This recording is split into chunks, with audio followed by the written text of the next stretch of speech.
I'd like to welcome you to WCPT AM's Out Chicago. Think of us as Sunday brunch with your gay best friends. Now please welcome your host, Scott Duff. And a happy Sunday fun day to everybody out there. Scott Duff here along with Ellen Miller. Good morning, Scott Duff. Good morning, Ellen Miller. Welcome back. Thank you. I missed you. We missed you too. I listened to you through the powers of the interweb. The powers of the interweb going through the hills of Tennessee. Ah, the beautiful. How was the birthday celebration? It was really nice. Yeah. Kathy's mom was very touched. It was just family and a couple of friends, and we had a lovely time. Oh, how wonderful. Yeah. I love that. She turned 80 in February, but she had a lot of health issues, and we had to cancel it. Right. Keep moving back. Well, hey, go when it's nice out, you know? Yeah, it was the weather. I bet it was a little warm there. Well, no, humid. it was overcast, a little rainy, and the temperatures were not very warm. It was interesting. All right. 70s. Oh, my gosh, sign me up. That sounds amazing. Love that. I love the heat. But, well, you should be enjoying this weather right now. Yes, I am. I walked yesterday and the day before. I walked 3.5 miles and doing my thing. All right. You know, it's my blood. What can I say? I don't know, man. I just don't don't get. I'm just a sweaty mess. Well, you know, guys are different. They run a little bit warmer, I think, than some women, depending on where the women are in their life journey. Yeah, in their life yes, journey. all the women that I know, they're just constantly changing temperatures. The whole time. I know a lot too. Nah. But anyway, the show sounded great. I learned some things about you from about listening. me? Yes. Like what? Well, I think you and Tanya were talking about watching, shows, and you said you don't like to watch them during the day. No, I don't like watching, especially in the summer. And guess what? What? I'm with you. I don't. I feel the same way. I'm in the car going, I just feel like I don't want to be inside watching, Netflix or I just don't. Yeah, no, I'd rather be outside. You and I.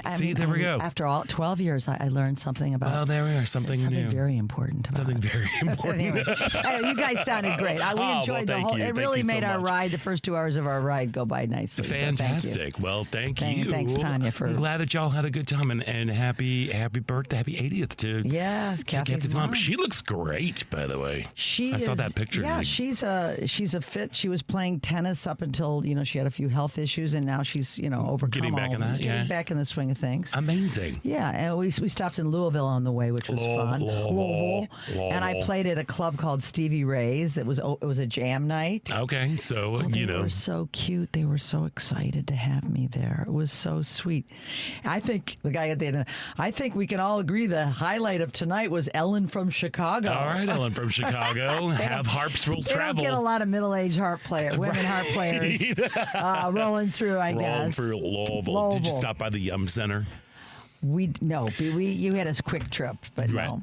Girl, let me tell you, the first time I went to Louisville, I just kept seeing signs for like the Yum Center, and I'm like, what is this place? Is it a food I'm like, thing? do you go and get taste it? Because I kept thinking, Kentucky Fried Chicken. Yeah, they're owned by the Yum Company, right? Well, I didn't know that. Well, I don't know. It just sounded like a really delicious place to visit, and then I'm like, oh, basketball. Okay, never mind. Yeah, there we are. no, but that's me and my knowledge of sports. That's okay.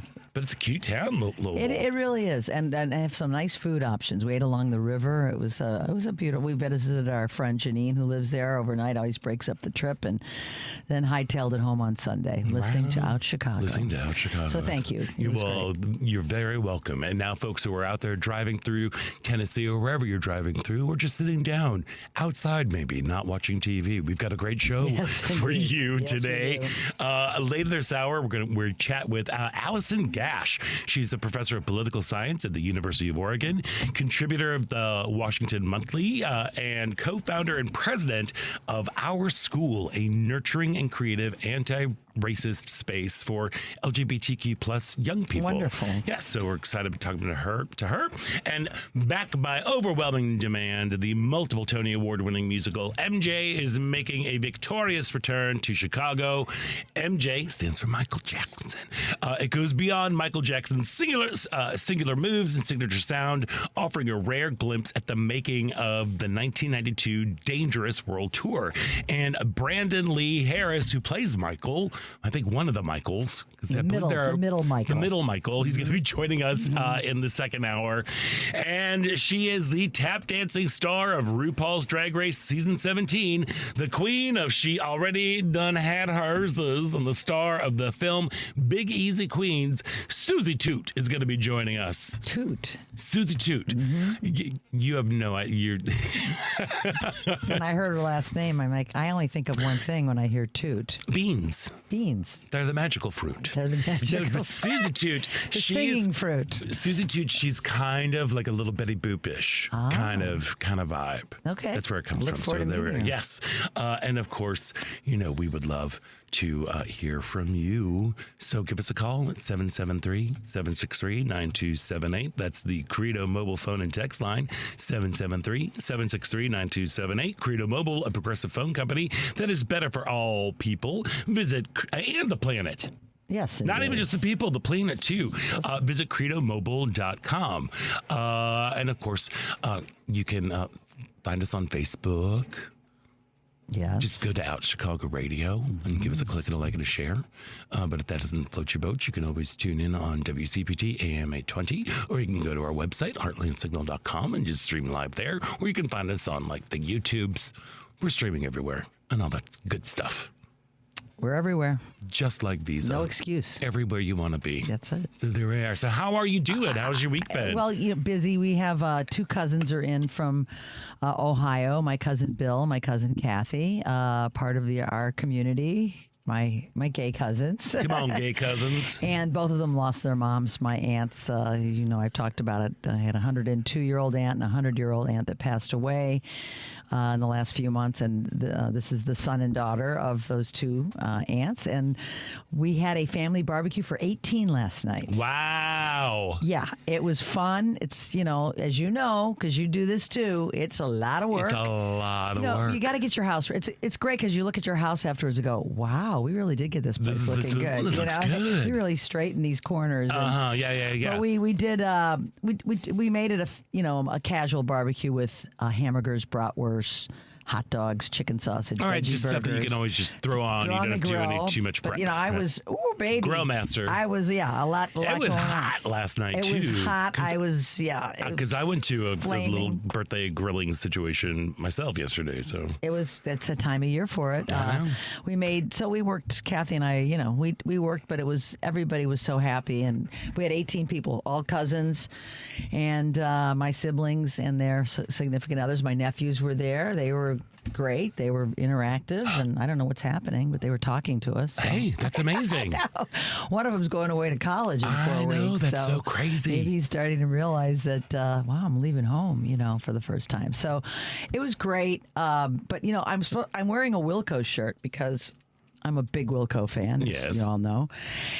And we were going to go to the show tonight, and I realized since you know how it is when you host, I didn't spend any time with them. Oh, right. And my one cousin Lynn is staying with me, but she wasn't up when I left. And when I get home, she's heading out to my brother's for a barbecue. And I'm like, I called my brother on the way in. I said, do you have enough food for us? Because I'm going to cancel Wilco and be with the family tonight so I can spend time with my cousins. So we are going to have some more family time tonight. They're leaving in the morning. Yeah, so we get to it. Look, I get so jealous of like those gigantic families. Yeah.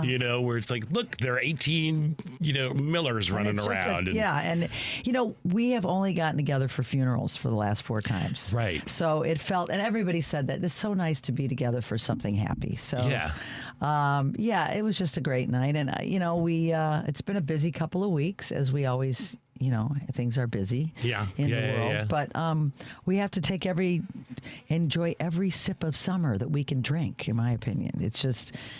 When August comes, when Market Days comes, which is happening this weekend. Market Days is happening right now. I'm always like bittersweet. It's like, yay, Market Days, it's fun. Then it's like, ooh, the days are shorter, and everybody's talking about going back to school and end of summer. That starts a week from tomorrow. Yeah. The 18th. The kids in Chicago go back to school. Yeah, but here's the thing. Summer is a state of mind. I agree. And the weather's we all have agreed that the seasons have shifted a month So summer weather lasts at least through September into October. Yep. So, it might get a little darker, but it's still going to be nice weather. It's still going to be nice weather, and I'm with you on that. There is. And just celebrate the moving forward. That's what we're doing. That's what we're doing every day. How about you? How have you been the last couple weeks? What have I've you been done? doing What have you seen? I really wish that you were in town. I'm still reeling from Sasha Velour from I heard the show. So many friends of at mine were on Steppenwolf. Facebook. They loved it. She is amazing. And one of the coolest things about that show that is still, it's stayed with me, it stuck with me, is the first chunk was autobiographical. So she was kind of talking a little bit about her growing up in Champaign-Urbana as this little queer kid. Mm-hmm. And she was talking about the people in her family, particularly the strong women that were in her family that nurtured her creativity and the artist that Beautiful. was in her. And then her dad, who was also like, she talked about how when she was 10, she forced the neighborhood kids to put on a production of Midsummer Night's Dream in their backyard. And she made all the costumes and did all the props and everything. And stole the show. And her dad was like, you know what? You don't focus on anything except this was something, so let's do it. So it was just something really, really great, since we're talking about family and having family around, how her family, especially her grandparents, were like, just be amazing, be fabulous, be wonderful. That's so hopeful. And going on, as the show went on, she kind of was talking about, she gave the youngins some schooling on queer history, just queer pop culture, what our queer community, like the things that like I was taught coming up, just in terms of like camp and the things that not to take too seriously, and the things that that shouldn't be taken too seriously are taken too seriously. You know what I mean? Mm-hmm. It was a fantastic event. So still riding high off of that. Yeah, I mean, I heard you guys talking about it last week, and other friends of mine were just raving. Look, if she's coming to a city near you, check her out. Run, don't walk. It really is. I really enjoyed an incredible show when she was on with us. She's really great. Yeah, she's delightful. She's great. And we got another RuPaul girl today, Suzie Toot. Amazing. This is where they come. I know. Out Chicago. I know. That's where we have our fingers on the pulse. Yes, we do. We do. This week, Jerry was out of town. He was in Chautauqua, New York, workshopping some new pieces there. Nice. And that was a triumph. Excuse me. Was he visiting the Clintons while they were there? No, they weren't there right now. Oh, this okay. time. He knocked on their door, but he did, but they weren't. They weren't. No, he's like, no. Last night we were lamenting. Why didn't Hillary? Too bad Hillary didn't win when she won. Oh, I know. Put that guy to. Yeah. Anyway. There's nothing good can come from that. No. So but is he back? He got back. Yeah, he got back last night, and I was over at a friend's house celebrating a birthday, and I was there with some people that I hadn't seen in like 20 years.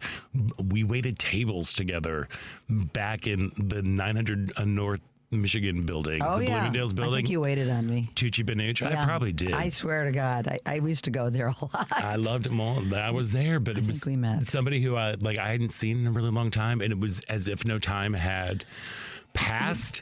We had an XRT lunch reunion on Friday, and my boss. He was my immediate. I reported to him for a while. I had not seen him, Scott, in 35 years, and we hugged for like 2 minutes.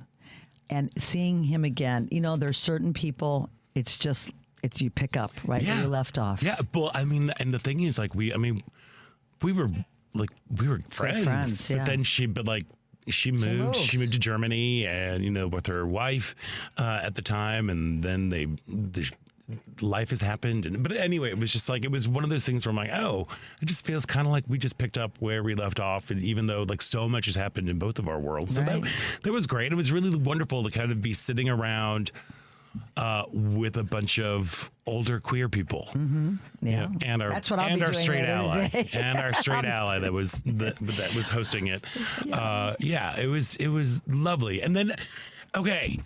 Yeah.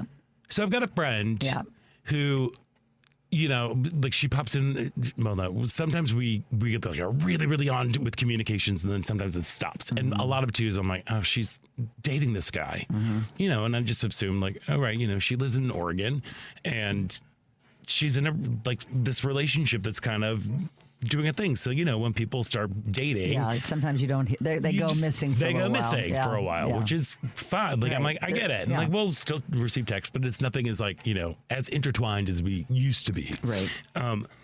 Excuse me. I had egg bites before I came in, and they are like, they are just hanging out. They're not agreeing with you. Sorry, yeah.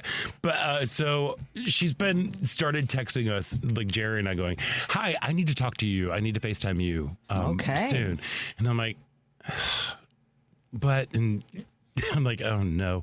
And Jerry was in New York. I was here. And I'm like, well, you know, I'm working and Jerry's out of town and blah, blah, blah. She's like, well, we can still FaceTime. We need to FaceTime soon. I'm like, okay. She's a writer. So Jerry's like, oh, her book is done. And I'm like, no, she's been seeing this guy. So either she's pregnant or she's engaged.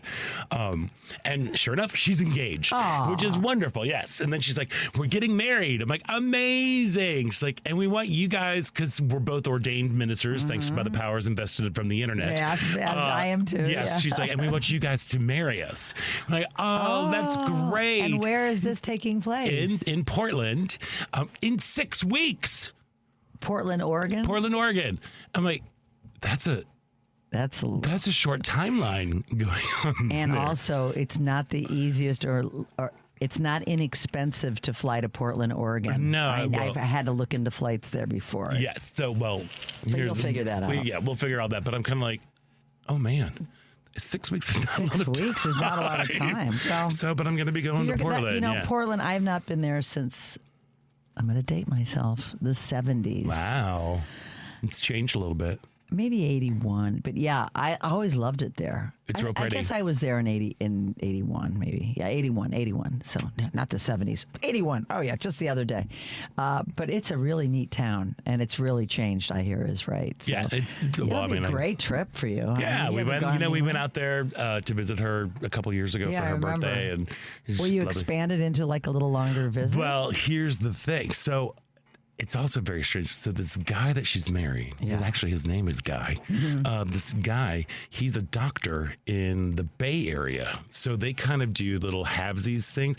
It's a very modern kind of relationship, just in terms of like, she's worked very, very hard to become successful, to be, you know, independent and everything. And he's got 3 adult kids, and, you know, he has his own career and blah, blah, blah.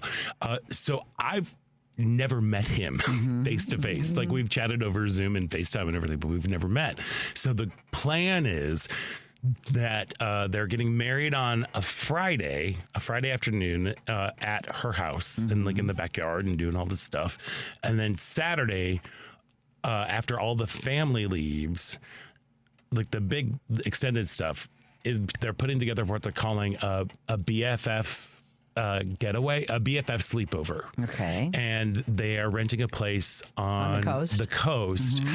And then, so just like his 3 kids, his 3 adult children, and then I think there are maybe like 3 or 4 of Rebecca's good friends. We're all going so that we can all just kind of hang out and get to know each other in person. Fun. I know, it'll be fun. Do you know Lincoln City, or do you know what's town? I don't know. Have you ever been to the Oregon coast? Did you ever? No, but I have seen Goonies. It's pretty. Beautiful. It's beautiful. So yeah, so it's very exciting. Well, good for you. You know what? You've been talking about needing a getaway. So everything happens for a reason. I guess so, but like, man. Yeah. And then I got to go to another wedding in Austin in November. TikTok, my calendar's full. I know. I'm like, wait a second. I'm in my 50s. All of this wedding shenanigans should have happened in my 20s and 30s. There's a whole other wave. There's a whole other wave that I am experiencing right now.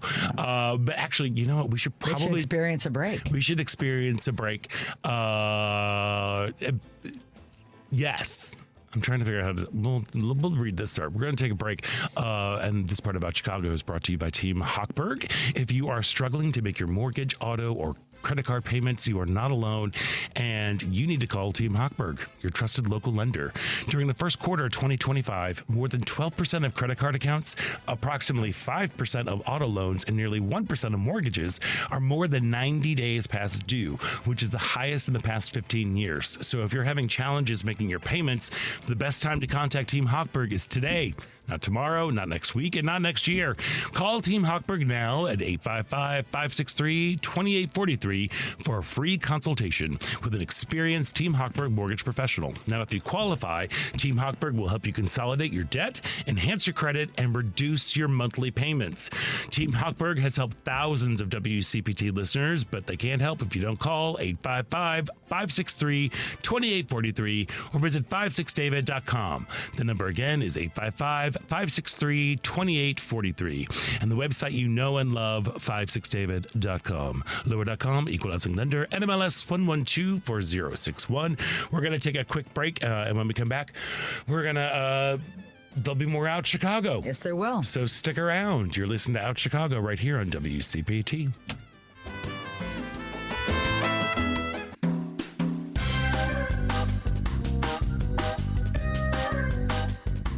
I'm Amanda Civitello with Creating Iris. Welcome back to Out Chicago on WCPT. And welcome back to Out Chicago. Scott Duff here, along with Ella Miller, rolling along. Yes, we got the band back together. Indeed. Would you? And hey, the Credo mobile phone and text line is open at 773-763-9278. Credo Mobile, a progressive phone company that is better for all people and the planet.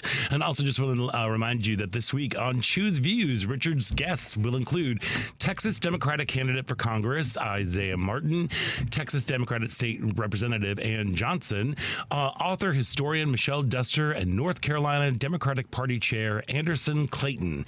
Choose Views weekdays from 6 to 8 a.m. Central on WCPT 820 a.m., the Heartland Signal website, TuneIn, YouTube, and Facebook. I'm glad they got some of those Texas state elected officials that are up here. Mm-hmm. Girl, that is just madness. It is just madness. And the reaction that's going on from, like, we're going to arrest you and we're going to get the FBI involved. Like, wait, why are you trying to track them down? They're right there. Like, they're not hiding. They're not in hiding. And what are they going to do? Put handcuffs on them and put them in a paddy wagon? I mean, what are they planning to capture? It's just so bananas. And I want to say, like, hats off to all those Texan Democrats who are standing up for what they believe in. Yes.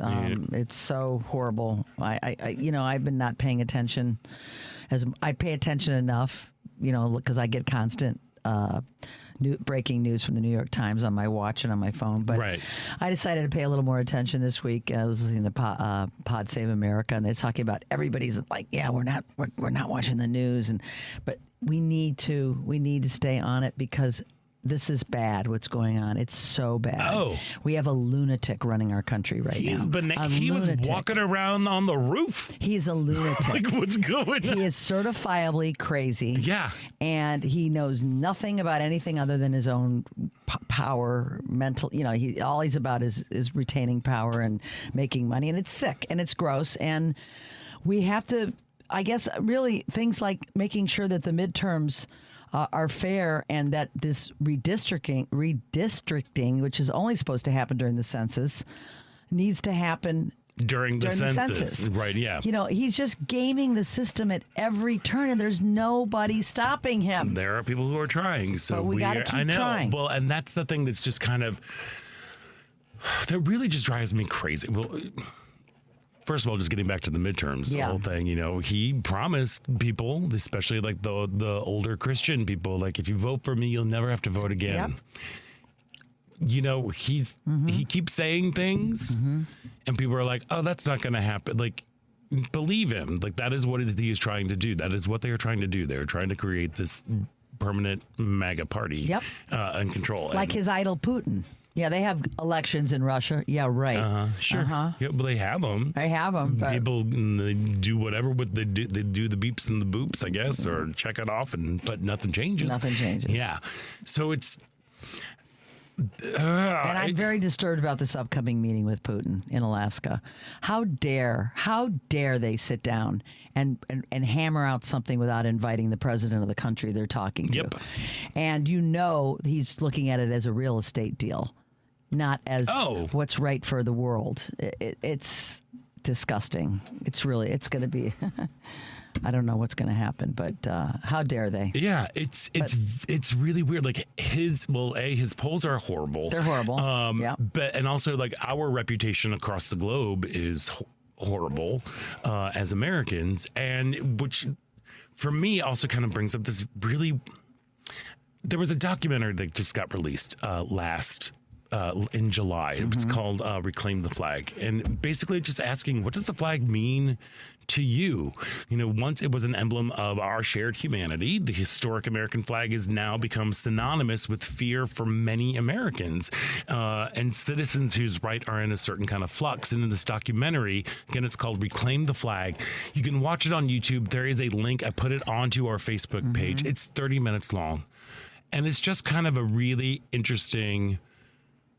Just an interesting idea, an interesting talk. Like, what does the American flag mean to you? And they talk to many members of the LGBTQ plus community to talk about what it means to queer Americans. I posed this question last night to my friends, you know, and I think the reason why we're all so upset is because we love this country. Yes. We love America. Yes. You know, but there's something about the symbol of America that has been co-opted by the right these days that really makes queer people in particular uncomfortable and unsafe. Understandably so. Yeah. I mean, I listened to the documentary while I was cooking, and I related to so much of it, Scott. From walking by a house and seeing a flag up, and you wonder, what does that mean? Does that mean they hate us? Does that mean they're MAGA people? I mean, you know, these are the thoughts that come into your mind. I put the American flag up for holidays like honoring, you know, Memorial Day, Flag Day, 4th of July, Labor Day, Veterans Day. I put the flag up for those. But this year, I think I mentioned this on the air before, but I told Kathy, I feel like hanging it upside down. And I really grappled with that. But I thought, you know, I got a bar 5 doors down. I don't want people coming and damaging my house or, you know, but we're all very conflicted. I come from a family of veterans. My grandfather fought in World War I. My father was in World War II. I was a World War II veteran, and I honored them with the flag, and I put it up and say, F you to those people who think they're going to co-opt this flag from me. I'm going to put it up on my terms. I'm not going to have it up every day. To me, that I'm not proud of America right now in that way. Yeah, I mean, that's the thing. Like, that's the big thing. You know, I've been kind of going back through my own personal history with the American flag, and I remember, like, I was a wee kid, but like the spirit of 76, like in 1976, when it was the bicentennial, we were living in Connecticut for like, we lived there for a minute. And I was like 4 years old, but I remember, it was a big deal that the Freedom Train was coming. There was some sort of train that I think it was an East Coast thing that it was coming through, and it was like everybody was there, and there was like bunting and flags, and I just it imprinted on my 4-year-old little heart and brain this notion of like coming together, and like we are together as a country, and we're celebrating this, and look what we've done for 200 years. And it was, you know, there was a lot of patriotism. but also not necessarily look what we've done over the past 200 years, because a lot of people got screwed over the past 200 years. Let's not get that twisted. Stolen land, racism, slavery, things like that. Things but like other that. than that, yeah, better than how was the show? But anyway, you know. But so I remember that, and then somewhere it kind of got a little twisted, and I think it was probably just because of, you know, growing up in the suburbs of St. Louis and grappling with my sexuality and all of that. It was like, oh, how do I fit? Where do I fit? Where do I fit in this? And then I remember like seeing an American flag in the back of like a flatbed truck would scare the crap out of me. Yeah. It just scare the crap. And then on September 12th, 2001, I remember I was sitting outside Steppenwolf on it because I had my first day of rehearsal for a show I was doing there was on September 11th, wow. like at 10 o'clock in the morning. Oh It was, my God. yeah, it was crazy. But sitting out there on September 12th and seeing a flatbed, like a truck go by with an American flag flying behind it, and it made me calm. Like it was the complete opposite thing. And I was like, oh, During that time, yeah, that was a unifying Yeah. symbol for us. yeah. I don't know. And then somehow it has been co-opted again by the right, and particularly by MAGA. Yeah. You know, and so nowadays, even like if I see, I really think it's Under Armour that has like a line of like T-shirts that has like the inverted American flag on there. There's some that, but I see it like if I'm working at the snack factory and I see people with like a flag on, I'm always like, I know. I'm not safe over there. I agree. I know exactly how you So feel. how do we take it back? Like that's the thing that really kind of hit me with this. Again, the documentary is called Reclaim the Flag. It's on our Facebook page. There's a link to it. It's also on YouTube. You can stream it. Again, very, very short, but it's really, really interesting. And it starts out with like Lena Waithe, who we've had on the show, Sure. you know, saying this is supposed to mean freedom and liberty for all and justice for all. But there are large groups of people who are not included in that and who haven't been included and trying to get in there. And there's George Takei on there saying about how the first time that he remembers the flag, he was in an internment camp here in the United States, that they would line up in their school and they would have to do the Pledge of Allegiance to a flag. But then you look out the window and there was barbed wire and people with guns.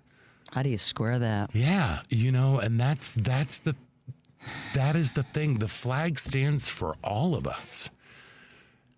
That's right. And it seems like the right, they don't care. They don't, it stands for the people, what they believe in and what they want to do. Which is very unpatriotic and un-American when you really look at what we're supposed to be about. Life, here. liberty, and the pursuit of happiness. Yeah, that's not what's happening. Freedom and justice for all. Not happening. It's Freedom not- and justice for those that they choose. Yeah. So, I mean, so how do we take it back? How do we reclaim the flag as people? Because we are all, again, we know that that's the best thing about the Constitution, you know, is, you know, in order to form a more perfect union, we are constantly trying to be better. And we are, you know, yes, we have made mistakes, but the thing that we need to do as a country is we need to acknowledge those mistakes. You know, we need to acknowledge. We're whitewashing them right now. Yeah, it's very much whitewashed, as you were saying. And it's, Yeah. you know, sorry, I was on a train of thought. And then, Sorry. No, it's okay. But How do we take it back is the question. yeah, and that's what I'm just trying to figure out. Like, I don't understand how people, and again, it's probably just, again, because we've all become just so myopic and so in our own little bubbles and our own little curated news sources and our own little things. I just don't understand how allowing people to live the life that they want to live and to be a prosperous member of the community, of society and culture, how that is going to screw up your world. Unless it's just because of, you know, they do good jobs kind of things. People have been taught to hate. It's sad. Yeah, I mean, and that is all that is all that's been the message that has been for the past 10 years. It really is, you know, going back to the playbook of organizing discontent. You know, the perennial favorite, of course, are Black people. You know, but right now, particularly, it is the sites are aimed on trans folks and brown people and people who are immigrants, and they are less than and undeserving of all of the protections and all of the freedoms and liberties that we share here in America by being Americans. It's horrible and disgusting. Yeah, well, and the thing that's, I just don't. We have to stop with this American exceptionalism. We have to understand that, like, we are trying to become a more perfect union. We have made, here's what it was. We've made mistakes in the past. We made big mistakes. We had an entire people enslaved. Yeah. You know, we stole land from Indians and killed them in their own homeland. We took indigenous lands here. You know, we had women couldn't vote. Black people weren't full human beings. You know, there's a lot of stuff that we have messed up. And I think what we, in order to move through, we have to acknowledge that we messed up. Good luck with this administration. I know, but that's to me is like, that's where the healing can begin, or that's how we can kind of at least maybe take back the flag, because it's one of those things like, no, I see this, and I'm like, you know, your grandfather and your father, and you know, my father and my brother and my cousins and my, you know, I've a lot of people, you know, who fight for this, yes, and it just seems like this isn't where we're supposed to be. And then you've got Kristi Noem advertising for ICE agents saying, we want to protect our culture. Yeah, what is that all about? Whoa. If the dog whistle could be a little bit louder. Yeah. Sorry, not to mention dog whistle, because then a dog will come and then she'd have to shoot it. All right. Anyway, that's just kind of what I'm thinking. That's just some thoughts. It is, I think, something, Scott, that's on the minds of very many Americans, both LGBTQ and allies and people that just want America to be for everybody. You know? And as it should be. But I think Democrats and people who do not identify as MAGA just really think about, like, what does this country mean to you? And what are you going to do about it? Yeah.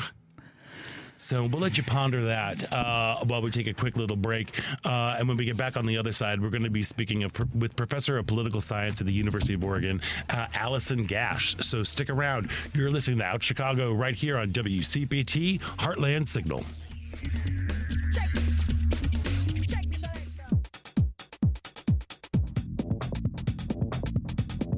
Hey, this is Kathy Richardson, America's sweetheart from Jefferson Starship, and you're listening to Out Chicago.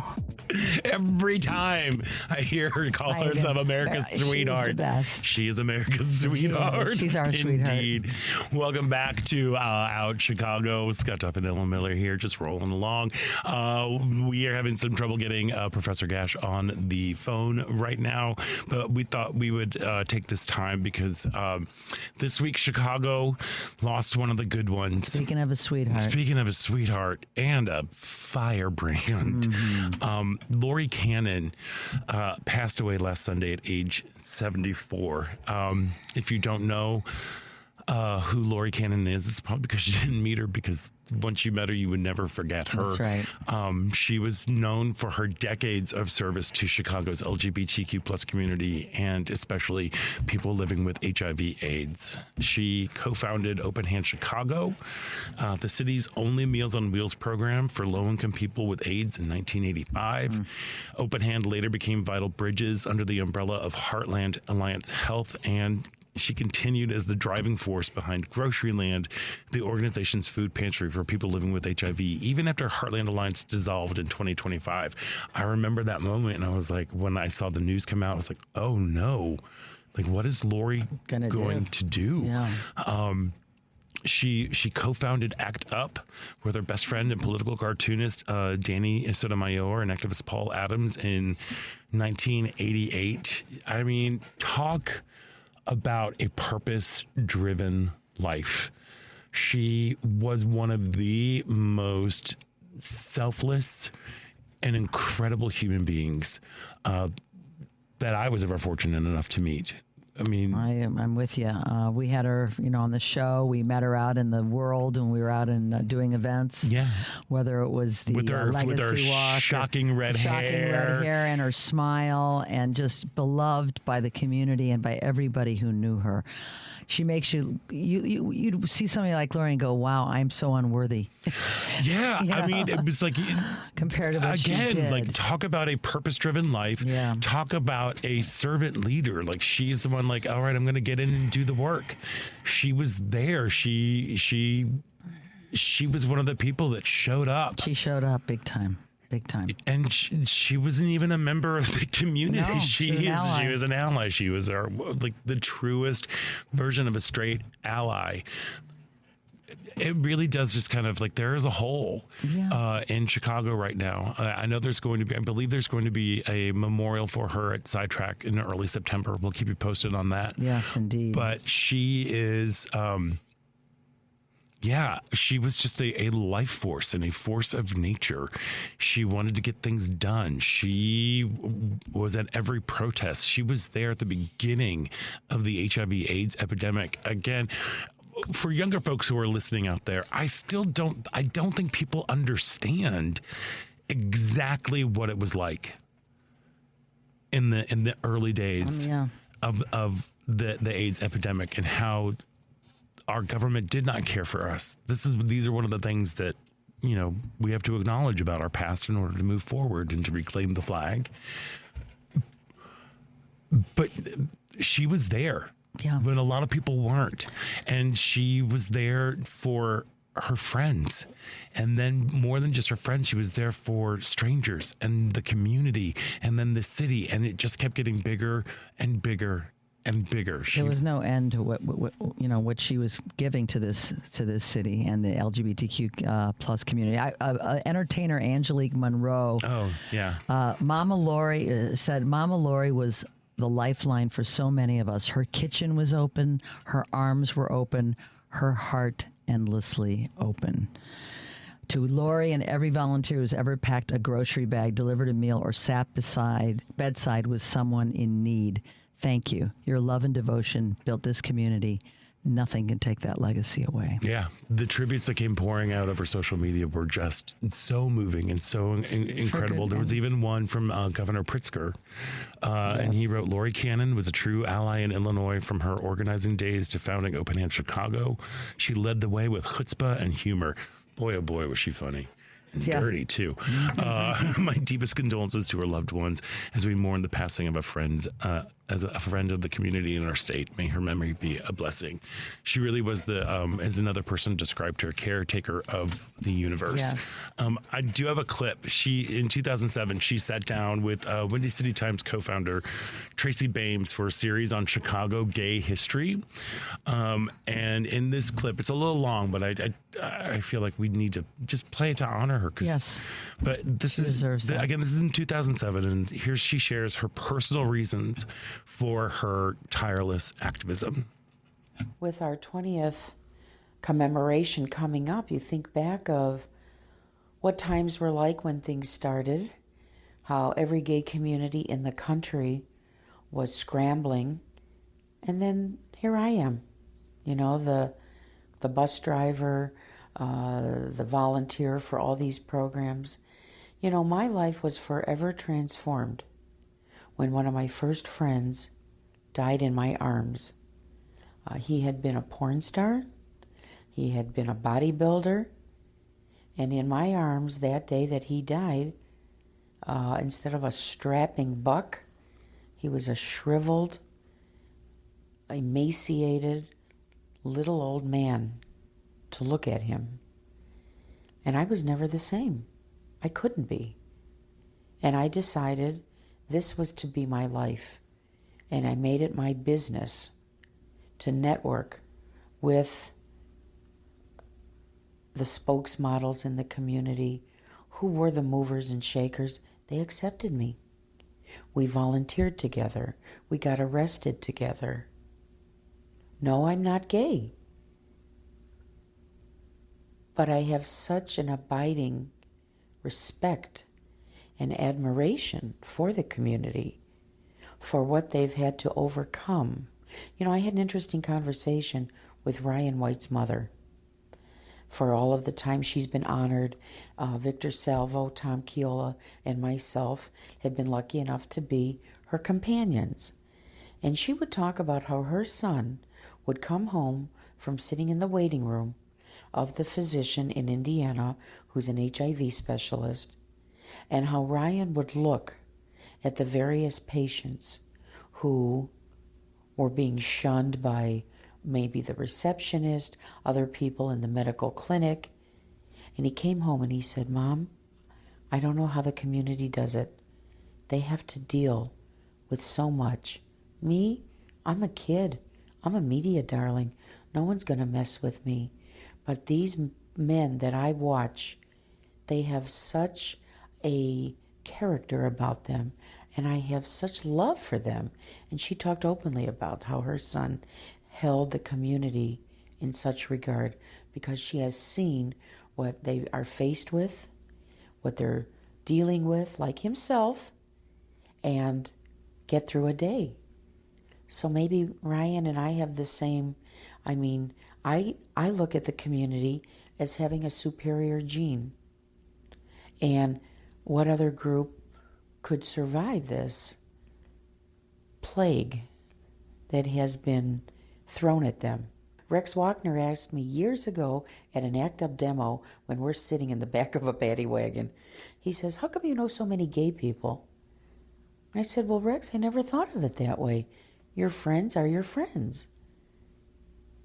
You know them in health and you know them in sickness. Nobody went out looking for AIDS, you know. It found us. And hopefully people respond the way they're supposed to.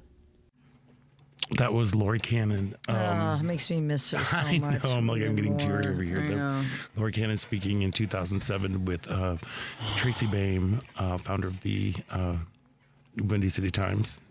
She really was the caretaker of the universe. And she was the kind of gal who, when somebody said, you know, somebody should do something, and she realized, she's like, you know what, I'm somebody and I can do something.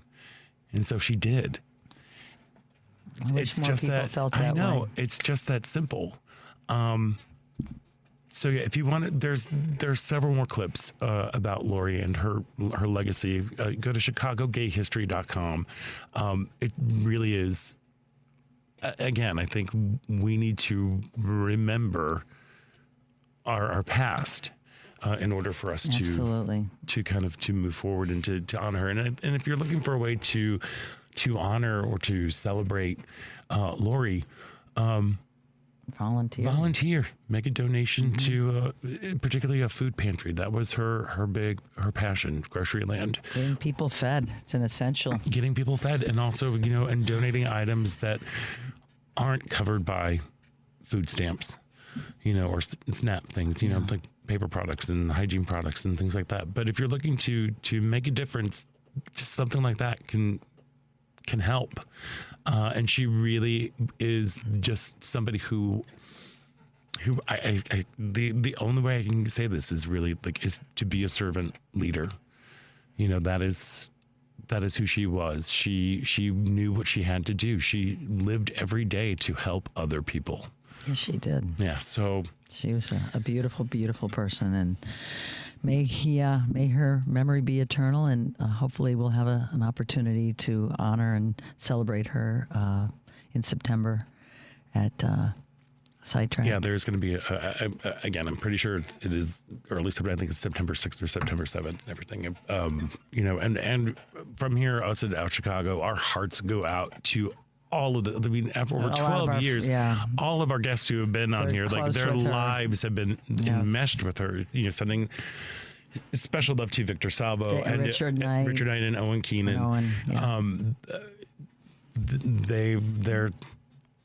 They're her family. There's a hole in their heart right now, as President Biden would say. Like there's a hole in the middle of your chest. Yeah. So we're thinking of you all. We're thinking of you. And again, when somebody says somebody should do something, remember you are somebody and you can do something. Amen to that, Scott. We're going to take a quick break, and when we come back, it is the second hour of Out Chicago right here on WCPT Heartland Signal.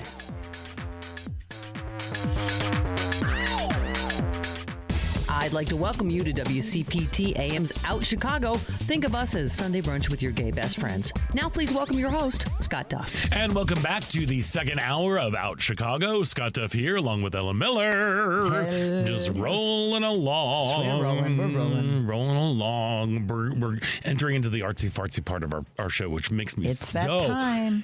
happy because we get to talk about happier things. But also, hey, just to let you know, this just came in via my email. Just want to let you know that today at 1 o'clock p.m., hundreds are expected to gather at Federal Plaza in Chicago for Unite for Trans Youth Lives rally and protest. It is a powerful call to action demanding the restoration and expansion of life-saving care and services for transgender and non-binary youth. It is organized in partnership by Trans Upfront Illinois, Brave Space Alliance, Chicago Therapy Collective, Equality Illinois, and Indivisible Chicago. So if you were so motivated by the work of Lori Cannon and saying somebody should do something, remember you are somebody and you can do something.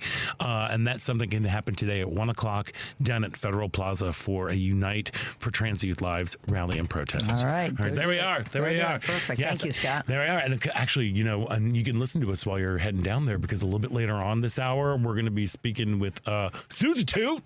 Yes, we are. Suzie Toot. Suzie Toot. From the RuPaul's Drag Race and the movie Big Easy Queens. It's about queens in New Orleans. I figured the Big Well, Easy. or they could just be, you know, Yeah, just, it could be they easy. just could be, you know, little some, if you know what I mean. Yeah, I know what you mean. I know what you mean. But I was going to say Shamon and he. Because back by overwhelming demand, the multiple Tony Award-winning musical MJ is making a victorious return to Chicago. MJ goes beyond Michael Jackson's singular moves and signature sound, offering a rare glimpse at the making of the 1992 Dangerous World Tour. And joining us now is none other than Chicago's very own Brandon Lee Harris. Brandon, welcome to the show. Hello. How are y'all doing? We're doing great. We're great. How are you doing? How's the tour going?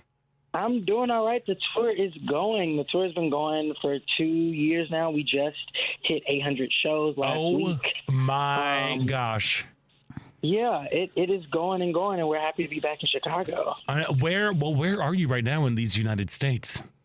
Currently, I'm in Chicago right now. I actually got to Chicago on Monday, and we've been doing press around the city and stuff. I'm fabulous. I'm chilling in the city now. So you're back home. I am indeed back home. Love it. Well, we cannot wait for the show to open here at Broadway in Chicago's James M. Niederlander Theater. Can you tell folks a little bit about the story and how it's told with MJ the Musical? Yes, absolutely. So MJ the Musical takes place over the last 2 days of rehearsal for the Dangerous World Tour in '92. And simultaneously, while we're in this rehearsal studio, MJ is being interviewed by MTV. And throughout this interview process, you kind of get, taken back through his life. And so you see a little Michael, you see the Jackson 5, you see a teenage Michael, which is the Michael that I play, and you see Michael going from the Jackson 5 to the Jacksons to his solo career, all the way up until 1992. And it's just a fun show. It feels like a concert. All the numbers, all of the choreo, all of the fashion that we know and love from Michael and Michael's lifetime is in the show. It's a really fun one. So, Brandon, were you a big Michael fan growing up? And what does it mean to you to be portraying Michael? Absolutely. Michael is definitely like my inspiration for wanting to be a performer. He is the reason why I got into theater. The first role I ever got was in 5th grade, and it was The Wiz, and I did play the Scarecrow. Yes. Perfect. So it's all really tied back to him. We share a birthday. It feels very full circle. Wow. To be able to be portraying him. Yeah. So did That's you, amazing. were you kind of overwhelmed when you got the news, like, you're going to be playing Michael? Like, how?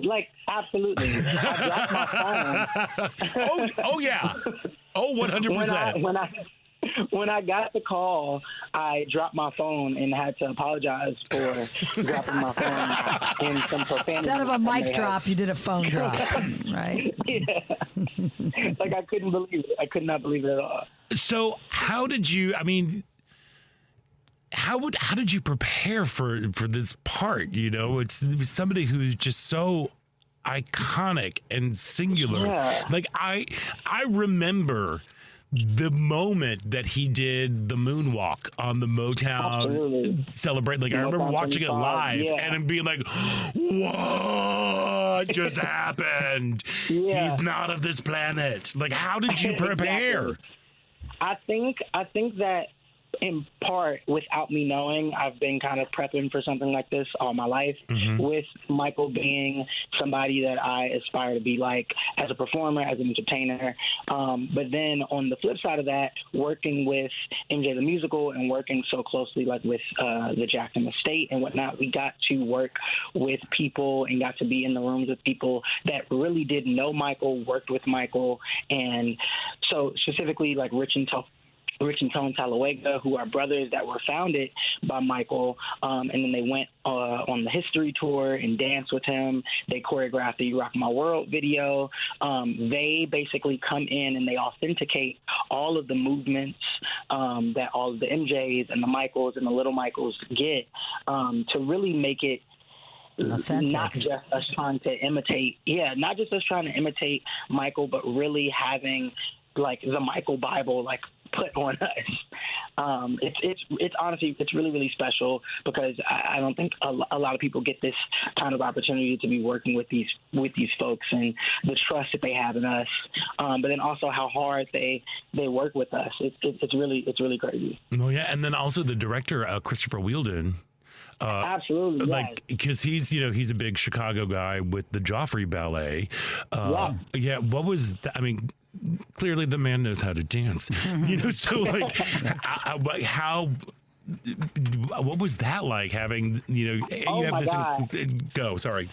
It was no. It was incredibly nerve-wracking initially. I remember being in my first like callback and doing choreo in front of Chris Wheeldon and like freaking out because I'm like, what is happening? Why am I doing this? How am I here? But no, Chris Wheeldon is incredibly sweet. He's incredibly patient and he's incredibly knowledgeable. He has so many good things to give to us. He comes and visits the tour. Obviously, MJ has kind of expanded itself beyond New York and beyond the tour. We're now international and whatnot. And Chris Wheeldon, along with like Dante Keene, Michael Valderrama, they really do a great job at, taking really, really good care of us, giving us all the things that we need to make this show a success. Chris is great. He's incredible. Brandon, how much the show, I believe, got its first run here in Chicago, right? Yes. We opened the tour in Chicago. And how has it evolved? Has it changed? For those that may have seen it that may want to come back and see it again, is it pretty much the same show, or did you guys do some... It is the same show. We've gotten cleaner. We've gotten more stable. I think the first time we were in Chicago, there was so much energy around it. We were opening the show. We were in tech, and then we were in previews, and then we had our sit down here, and it was the first stop of the tour. And now we've got 2 years under our belts. We've gone through some cast changes, but nonetheless, like the energy is still there.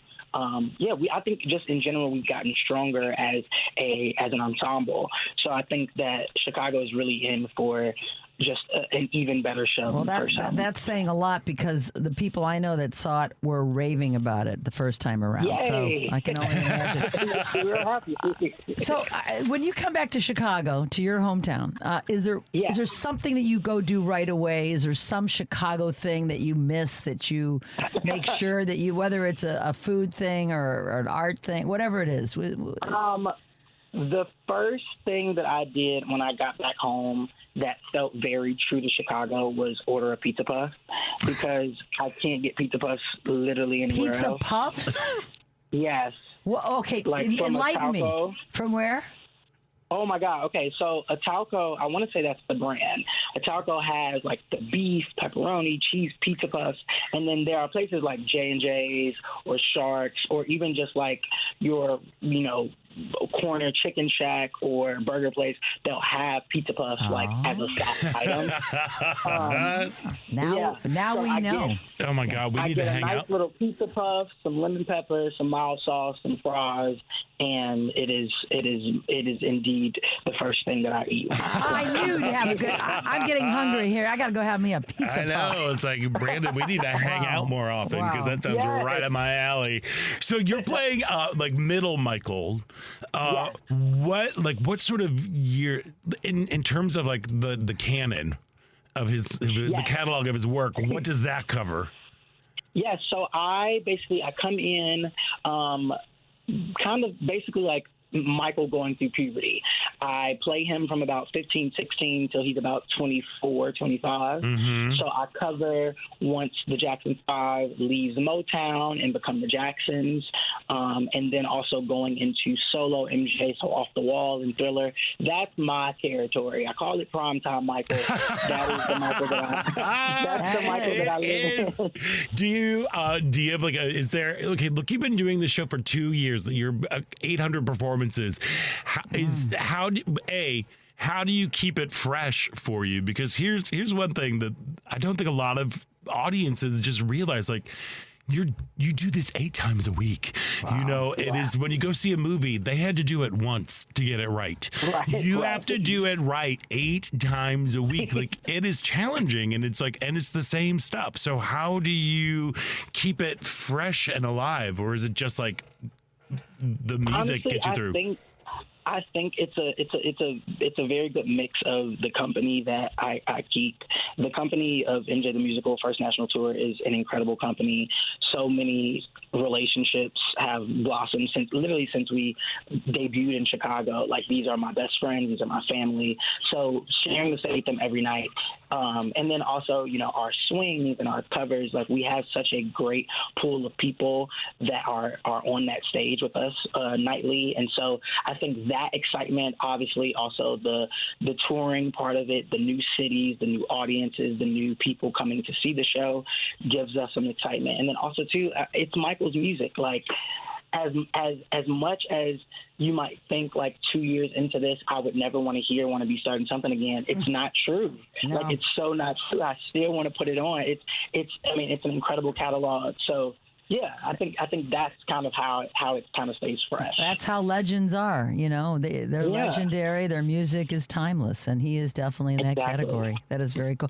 And you went to Berklee School of Music. Was your study vocals, or did you do it? So yeah, crazy enough, I went to Berklee College of Music, and I was studying music business, music education, and songwriting. And I was doing a ton of performing around Boston and just around like the East Coast in general, and kind of like full force, like focusing on the artist thing. And then I graduated school, and MJ came around, and I was like, why don't I just go for it? I was not thinking that the musical theater route would be a route that I'd be going down. And by God, 2 years later, I'm still here, and I'm thankful. And so, kudos to you for being for going to Berklee. It's not easy school to get into, so I admire you for so that. much. That's awesome. I had former students who I used to be a high school theater teacher, Brandon, and I had two. Some of my students went to Berklee, and sort of I'm a gunkle as well, so my niece went there. Oh, that's so cute. Yeah, it's a great school. It's a great school. Okay. Do you sing "Blame It on the Boogie"? I don't know how much I can say. Okay. Never mind. Let it be a surprise. Let it be a surprise. I don't know how much I can say, but yes, I can say that I do that. Okay, I was going to say, that must mean yes. Can you feel it? Can you feel it? Can you feel it? I really don't know how much I can say. That's cool. That's cool.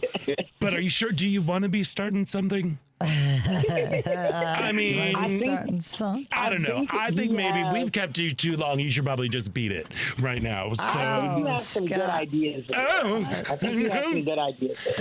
Do all 3 Michaels get the same stage time, or is one of the Michaels on more? I'm just curious. So throughout the entire show, you see a main MJ. You see the 1992 MJ. He's basically the one like narrating the story and also obviously performing and in the rehearsal and being interviewed and whatnot. Everything that you're seeing from the flashbacks to the memories to the big production numbers are kind of stemming from Michael's brain. So like all of the big imaginative crazy stuff that's stemming from, okay, this is coming from Michael's thoughts. These are coming from Michael's creative process. So you see big MJ all the time.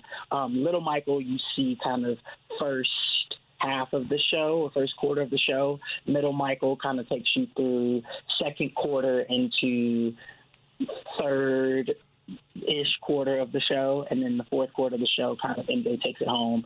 But you see all of us quite a bit. Okay, good, because I want to see you. I want to make sure I can see you. You will absolutely see me. Well, make sure that you go and see him when MJ the Musical comes to Broadway in Chicago's James M. Nederlander Theaters August 12th through the 24th. For tickets, you can go to BroadwayInChicago.com. Brandon Lee Harris, welcome home. Enjoy your time performing for your home city and break all of the legs and Mama Say, Mama Sama Makusa. Thank y'all so much. I love it. All right. Great to meet you. Welcome home. Thank you. So nice to meet you. We are going to take a quick break, and when we come back, we are speaking with the queen. If she already done had hers is Suzie Toot from RuPaul's Drag Race. So stick around. You're listening to Out Chicago right here on WCPT Heartland Signal.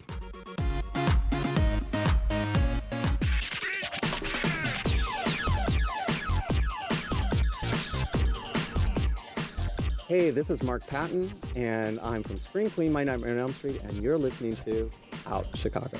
And welcome back to Out Chicago. Scott Duff here, along with Ella Miller, rolling along, and I am so excited because our next guest as the tap dancing star of RuPaul's Drag Race season 17. She's the queen of She Already Done Had Hers is, and the star of the film Big Easy Queens, the one and only Miss Suzie Toot is here. Hello, Suzie. Hello. I'm Hello. Oh my gosh, so happy to have you. Congrats on all of your success. How are you doing? Thank you so much. I'm doing pretty great. I mean, all things considered, life is pretty cool right now. Yeah, I bet. Where are you in these United States? Currently, I am at my place in Brooklyn. I moved to New York about a year ago now. All right. And taking it easy between big tours and traveling and, all of that. Being a global superstar. Yeah. Girl, look, let me tell you something. Girl. Your season, you just came shooting right out the gate.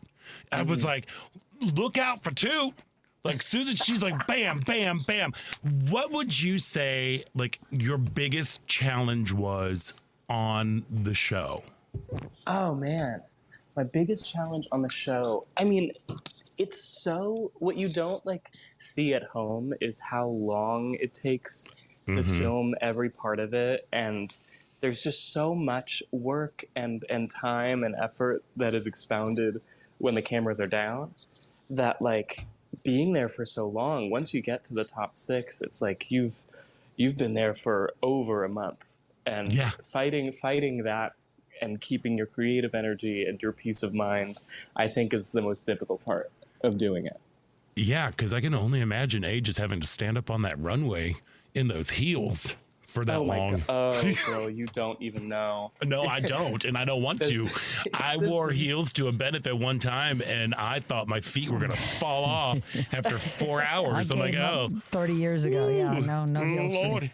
Yeah, my hat's off to you. Thank you. In the second episode, I wore hoofs, like donkey hoofs. Oh, yeah.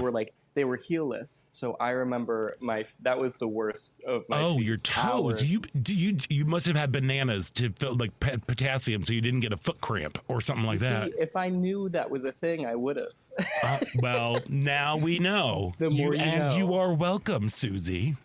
Thank you. So what was this is going to be my last little question about the Drag Race thing, because you've got other stuff going on. But what was your biggest surprise like while you were doing that? I mean, I know like just seeing how the sausage is made has got to be like, oh, this is a little daunting. But like, what was either like something that happened during the filming or after, like when the show was being like, blame it on the edit or whatever it is. But what was like for you, like, but what was like the biggest surprise for you that you were like, oh, how wonderful. Ooh, I think the biggest surprise for me, Drag Race is like an elaborate production, but also it's only so many people. It's a small team of queer people who really care about the show and about the queens that are putting this on. And so many of them have worked there for 6-7+ years, have tattoos of like their early times on Drag Race, and like it's such a family backstage. And I think that was the coolest surprise for me, because that's the kind of environment that I really love. Yeah, I love that. I mean, that's something that you can thrive when everybody's there because they love it and they want to be and to make something extraordinary. And you really are. You are such a talented and gifted performer. No, don't oh my gosh me. Just take the compliment, Suzie Toot. I will. You really like when you came back and you slayed with the Lollapalooza and the Queen, if she had already had hers, is like I'm like, you've got some major like performing chops up there. When did that start, when you were like a little kid back, like that little queer kid back in Florida? Where did your love of performing come about? Yeah, absolutely. The first thing I ever did was a summer camp in the Poconos Mountains. We did Fiddler on the Roof, and I was, 8 years old.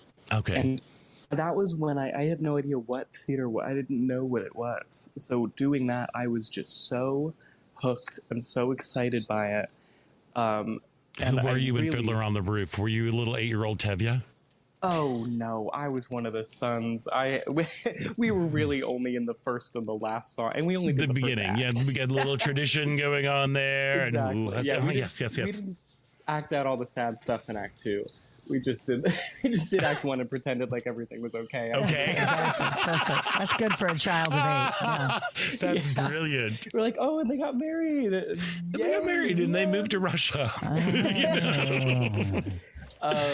But yeah, truly ever since then, I was laser focused. Like the only after school club I wanted to do, the only thing I cared about was doing theater, because being on stage was so like addictive to me. Yeah. Well, when did the drag element come in? Yeah. I was introduced to drag through Drag Race, like most my age, in high school.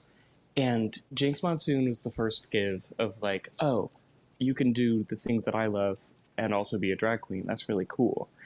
But when I found beyond that, through her, I found Charles Busch and Varla Jean Merman and like the true, to me, like the best of the best drag that's ever existed.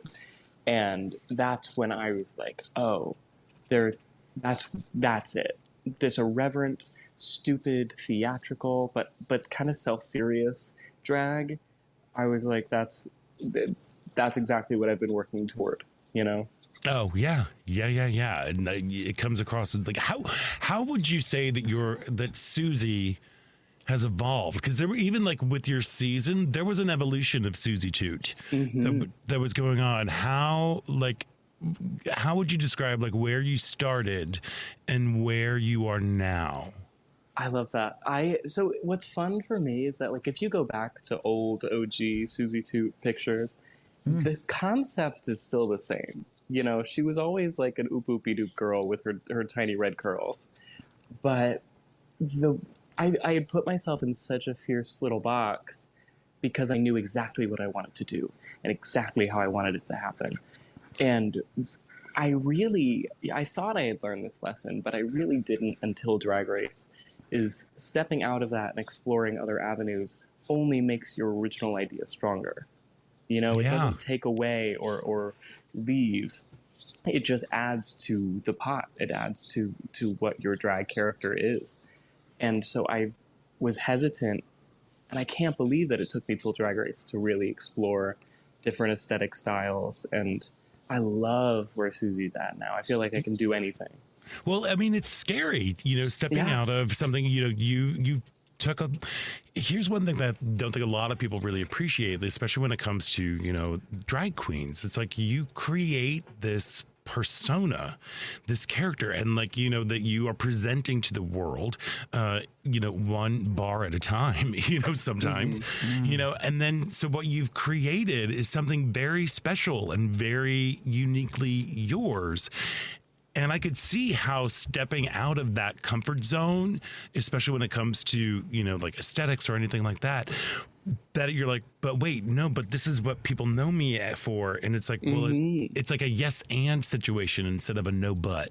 Does that make sense? Exactly. No, that's 100% it. Yeah, and it's fun, to see your evolution, because as you said, like you start out with a little boop boop doop kind of vibe, but then like we got rocker chick, we've got like strange little alien-y planty thing, like things. Speaking of rocker chicks, I understand. I know that Chapel Roan loves to have drag queens open for her. I understand you opened for her on the Midwest Princess Tour in 2023. What was that experience like? Oh, it was so incredible. And what was so exciting is it was right before she blew up huge, hit it big. And the venue we were at in Fort Lauderdale, it was it's escaping me now. That's okay. But 1,100 people, which now it's absurd to think of Chapel Roan performing for so few people. Right. Yeah. But she could not have been sweeter. The album had just come out, and I was obsessed with it. I was the first one on it. And she paid us fiercely, which is not super common with pop stars. You like the exposure. Exactly. Yeah, exactly. The exposure. Whoa. But exposure don't pay the rent, lady. Right. Pony up. What was so at your Pink Pony Club. I'm sorry, go on. What was so cool about it was performing in Fort Lauderdale, the crowd is 90% gay men and older gay men who are lovely and are amazing and are tutors in their own right. But this was the first time I've ever performed for a sea of lesbians. And that's become quite common now. Yes. But it was a discovery of this Suzie Toot thing, this character, something about it resonates with this group of people. And it was such an exciting revelation and one of the most fun nights of my entire life. Revolution Live was the venue. She's brilliant because she knew that would happen, apparently. Absolutely. Chapel. But I love that you had good things to say, because I'm a big fan. I saw her actually at a 1,200-seat venue before Lollapalooza last year. Oh, amazing. And the next day, she played for the largest crowd ever in the history of Lollapalooza. In the afternoon. Straight up. Well, she knew she deserves it. She deserves it, and she knows she's got good taste with her I drag love queens that she there. has the drag queens, and I love to hear she's paying you well. So yes, that's fantastic. Well, hey, and also speaking of the multi-talented Suzie Toot, girl, your movie, Big Easy Queens. So it is so super charming, even when people are covered in blood. I'm sitting there this is just delightful. How would you describe the film? Well, the line is it's a queer camp horror movie, and it's insane. It's a little bit Rocky Horror, but also a little bit like Hodgepodge made in the backyard, which I love so much.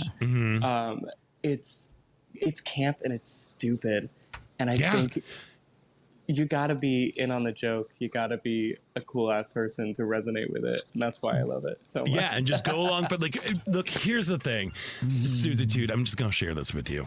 Please do. We on the Out Chicago program. We watch several independent films. I'm using winky independent films. Some of them are not as successful. Let's say that, this really was just a ding dong delight. Even when you said it's in the back, we're in someone's backyard, but you know what? But the performances of everybody were just so like everybody was in the same movie, which isn't necessarily the case. And it was just like, it is fun. It is stupid with 14 O's in the middle. It's stupid. And just a great, how did this whole project come about? So this was a love child creation of Miss Bouvier, who's the star of the film. And she was fabulous, by the way. Oh, incredible. And one of my kind of drag mentors love Miss Boo. And Robert Lulu, who is the writer, who I think is just a genius. He's insane. Yeah. They loved the Miss Bouvier character and this sort of New Orleans setting. So they built this movie out of a love for Carol Burnett and the Cher Show and like this campy Bette Midler, this campy world. And then I had been doing some gigs with Bouvier. I had like asked her for, spots to sing in the city when I was first starting out.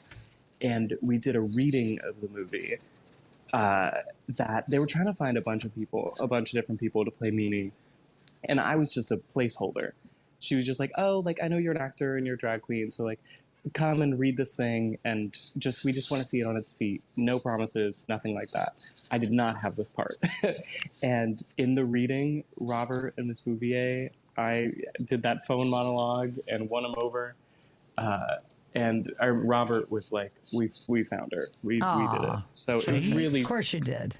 It was very special. And I mean, I had only been doing drag for a year. So, yeah, I'm like, because this was like relatively early in your career, because you shot this even before Drag Race. Before Drag Race. Well before that. Yeah. So, and girl, Poodles. I can't. I love her. I love Poodles. I'm obsessed with Poodles. McLean. Who is this comedic genius that I just come on. So Miss Bouvier and Jennifer McLean are a singing duo in Wilton Manors. And Jennifer's been performing on the Drive for forever. She is a staple. They're both brilliant comedic cabaret singers. And so I, at the time, felt so lucky to be in like a trio with them. I was the weird little odd one out. Because I revered Jennifer and I revered Miss Bouvier. I think they're both brilliant. Yeah, well, again, it is a ding-dong delight, this movie. We should put that on the poster. I think you should. You heard it. It's a ding-dong delight. Scott Duff, Out Chicago. Out Chicago. There you go. But speaking of Chicago, are you any plans to come to the Windy City anytime soon? Are we going to see you here live? I want to say that I am. I'm really bad at knowing my own schedule. Okay. However, I have 2 tours coming up in October and December. I've got the Butt Toot King tour with Lydia and Corey that we're doing all across the U.S. So we must be doing Chicago. They are. They're doing better than ever. Well, I would think Chicago would definitely be on the list. Yeah, I would hope so. I think it is. And if it's not, it's like a city like right next to it. And then the Murray and Peter Christmas tour in December, which should also... So Chicago, check out the tours and see if it's there. Check it out. Yeah, okay. Well, how can folks follow you on all social medias and stuff? The most important one is Instagram, so you can find me at Suzie.Toot. I'll come up. But I'm all over. I've got a YouTube channel with exciting things coming to it and exciting things already there. And yeah, the Instagram's got everything. Everywhere I'll be, So with like all this social media stuff and with your YouTubes and all that other good stuff, where have you been finding inspiration? Ooh, that is tough because I know. That's why I want to know. Someone tell me, please. No, yeah, because that's the thing. My favorite, and this is horrible to say, my favorite platform is Twitter, formerly known as Twitter, right? Because of the format. However, everything terrible about it is pretty terrible, and so it's been. It's a cesspool. So I'm like, and this is so whatever, but I'm on my way to. I need to find something, a better platform. Maybe it'll be YouTube. Maybe it'll be a Patreon if I start it. but it's hard. This landscape of social media is nightmarish. I know. It's like crazier by the minute, too. Well, hey, look, but you seem to be handling it pretty darn well there, Miss Suzie Toot. Yeah, all things considered. Yeah, you're doing all right, and it sounds like you have earned some downtime in Brooklyn. So sit down, have a babka, and just chill out. And folks out there listening, the movie Big Easy Queens is streaming on Hulu right I gotta now. see it. It sounds fabulous. It is just again 14 O's in the middle of that word stupid. It is just stupid. We need a little of that in our lives right now. Some fun and frivolity. 100%. Yeah, yes. and congratulations again on all of your success. You can tell, I'm a huge fan of the show. Watching your journey through there was really special to kind of see. Just to see your trajectory. So congratulations on everything. And we can't wait to see you. Hopefully you will be here in Chicago. One of these months. I just looked at your tour schedule. I think the nearest city is Austin, but hopefully you'll get here. You'll get here. I know. I'll be back. I promise. I know. I heard. We're going to hold you to that, Suzie Toot. Thank you. Please do. Thank you. So lovely talking to you. All right, Suzie Toot, the queen of She Already Done Had Hers is right there. Congratulations. Have a fabulous day and sit down. Thank you. Oh, I will. All the best. Take care. All right, we've got to take a quick break, and when we come back, it is the final thrilling show-stopping moments about Chicago right here on WCPT Heartland Signal.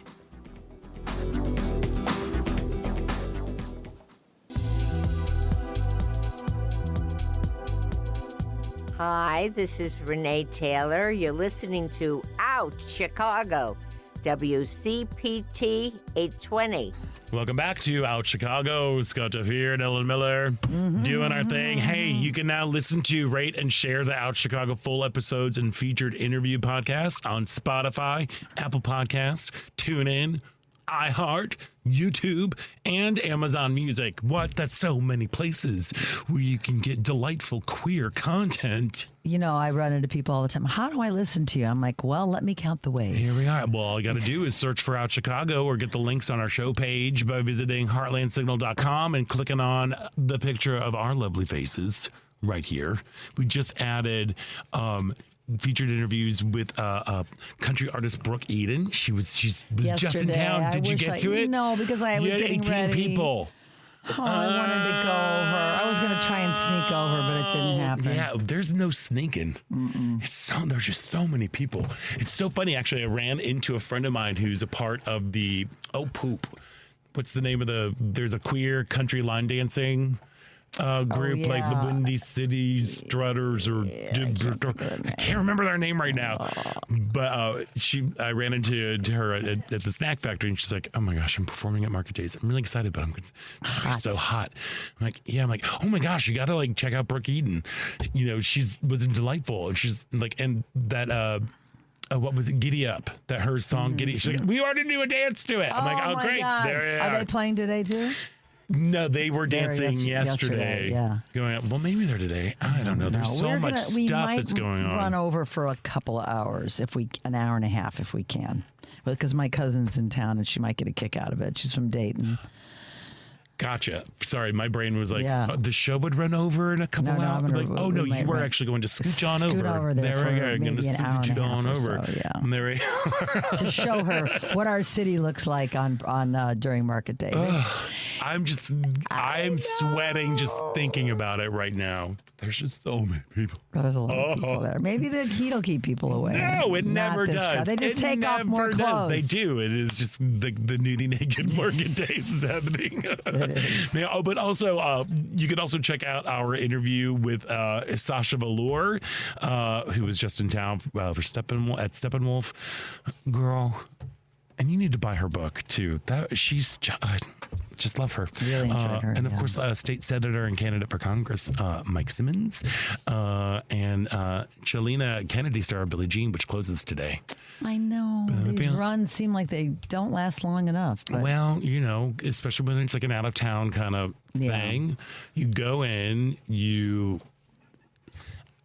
talk about how the sausage is made. So when these shows that are coming in from out of town, so they will be coming in and they'll do like a regular rehearsal, and then you go into the preview process. Now, a lot of people think like they don't quite know what previews are. And for me, I love them because it's your first time that you're putting the show. You love them as an actor. As an actor, Yes. yeah. And I love them as an audience member because it still is a part of the rehearsal process. Right. Because if you respond great to something, it's going to make a difference in the show. Yes. Or likewise, if you don't. If there's no response, so what they do, especially when like it's a new script, or like if there are new songs or whatever, during you'll perform the show at night. And then the next day you come in for rehearsal, and sometimes you'll have, here's a whole new scene or here's a whole new song.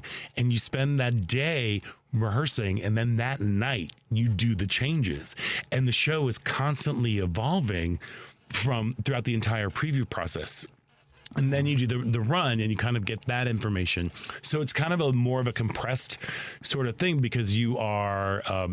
like when you have your previews, it's usually about a week or 2 weeks. And then they'll do a 4 to 6 week run. I think that's kind of what they did. It might be a little bit shorter. But then the producers and the creatives and the people who are behind it, they're like, okay, we have the information that we need now to take it on to its next life. So it's all a process. It is all a process, and it's very, very exciting. And you can hear all about it on our podcast. Yeah, you can. I guess Billie Jean did show up last week with her partner Ilana Cox. Oh, she did? Yes, I saw a press release that they were at the show last week, and I know they had a lot to do with, as we talked about in an earlier show. They were there. They, I always have a hard time with her name. Shalena. Like Chicago. Yeah, she really got a lot of hands-on instruction from Billie Jean and met with her via YouTube or via Zoom rather, and how important it was. And it was probably not a reason that Billie Jean waited till the show was midway through to come, so that she doesn't want to. Because Shalena was like, it's going to be so crazy if I know she's out there. Oh, I don't want to know she's out there. Yeah. But yeah, I'm glad they came to. I mean, she lives she still has a place here, I guess. Billie Jean. I don't know how often she's here, but. Well, I used to wait on her. Yeah. At Tucci Benucci. It all goes back to Tucci Benucci. 900 Michigan Avenue. Yeah, she would come in and they'd be like, hi. I know who you are. She was very unassuming, and she would usually come by herself and just kind of. Yeah, I sit over here in the banquette right here.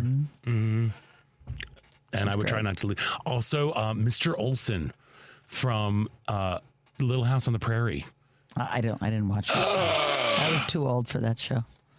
You are never too old for Little House on the Prairie. Well, tell that to like an 18-year-old, 19-year-old who's, Oh, because you were taking the pot at that point too. You were being your rebellious college person. I was. You didn't watch. Didn't watch Little House on the Prairie. I saw an episode. I loved Michael Landon though. You didn't watch Little House on the Prairie? No, but Kathy did. She's 9 years younger than me, and you're 15 or something years younger than me. So what years was it on? 74. I graduated from high school. I was not watching Little House on the Prairie. Because you were taking the pot. I was like playing folk music. You were playing folk music and high. I was not watching Little House on the Prairie. That is very kind of antithetical to. But I know it was great for a lot of people. It was wonderful, but Mr. Olson, he was the Who was he? He was. I'm sorry. Okay, so Little House on the Prairie was about Laura Ingalls Wilder, but we're going to call her Laura Ingalls because when she first started out, it was about the Ingalls family. So Laura Ingalls was there, and she had lived with her family. There was Pa and Ma, and there was, her sister Mary, and then some other little girl, Carrie, came along eventually. But there was her nemesis, Nellie Olson, that was in town. Why? Why? What was the problem? Girl, because she was just stuck up and thought she knew better, and her family owned the Mercantile. We all knew people like that. The family owned the Mercantile, and they lived on a little house on the prairie, and they lived inside in the little town in the Mercantile. And there was Nellie Olson, who was she even faked being paralyzed to gain sympathy. I know. Dare she? And then there was Mrs. Olson, who was just a conniving, wicked lady too. But then there was Mr. Olson, Nils, who was just so sweet. And anyway, he would come into Tucci Banooch. So, Well, the Mr. Olsen I know is, see, this will really date me. Dennis the Menace, I believe. oh my gosh, yeah. Wasn't that Mr. Olsen? It was Mr. Olsen. No, Mr. Wilson. Mr. Wilson. That was Mr. Wilson. Very good. Oh, you knew that show, even though it was way before your time. I'm with you. Come on. There is so much stupid pop culture in this little brain Mr. up here. Wilson, yes. Yeah. I can picture him with the glasses, and that was a great little show. It was a good show. What did you watch when you were... I watched Peyton Place when I was little. Oh, see, this all, which is why you did not watch Little House on the Prairie. You got lessons from Peyton Place, so you had to go play folk music. Yeah. I watched How stuff I shouldn't have scandalous. watched. Yeah. No, I mean, I watched sitcoms and stuff. Did you ever get into, because like I'm quintessential Gen X kid. Yes, like you are. Raised by myself, like latchkey kid. The TV brought me up.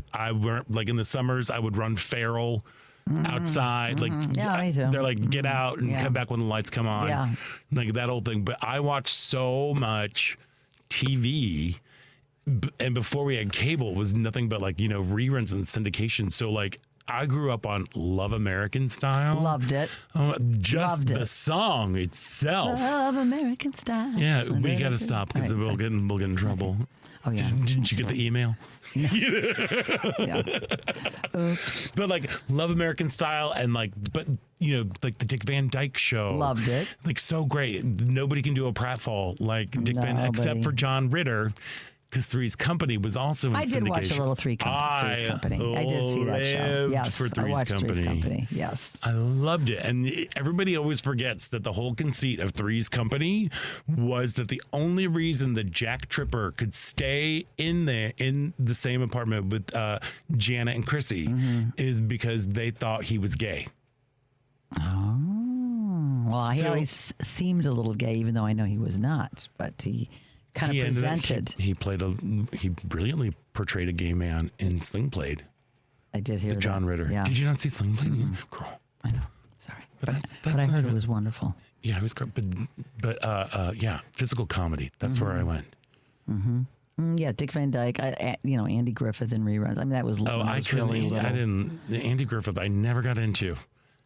I was little when I watched that. Apparently, Aunt B hated Andy Griffith. I read that the other day, and she had the end of her life.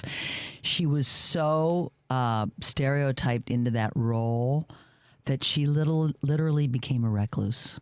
Oh, she lived a reclusive solo life, and a lot of it had to do because she was like a Broadway actor, and she had a lot of depth and breadth. She took a role, and forever nobody could see her as anything else, and it sort of played a big role in the end of her life. She was like over it. No. Yeah, it's a sad little tale. Oh. It's not all that glitters is not gold in Hollywood. It is true. It is true. There's things that come and bite you in the butt. Yeah. Afterwards. Yeah, but I don't know. I watched I watched all the shows. We were, we were in front of the TV too all the time. Oh, I loved it. I love meeting people in the last 20 years who raise their kids with no TV. They try to raise their kids with no TV. Yeah, now but it's easy. But they're all like with a fan. They're on their like tablets and phones and stuff. You just take the TV with you. Well, right. It's like, exactly. Yeah, whatever. Whatever. Look, we turned out just fine. Yes, we did. Yes, we did. Most certainly did. But we can always be better people. And try to be better humans and better like Americans and like Lori Cannon. And also just to remind everybody that there is a protest event that is happening in mere minutes down at Federal Plaza. It is Unite for Trans Youth Lives Rally and Protest. It's a powerful call to action demanding the restoration and expansion of life-saving care and services for transgender and non-binary youth.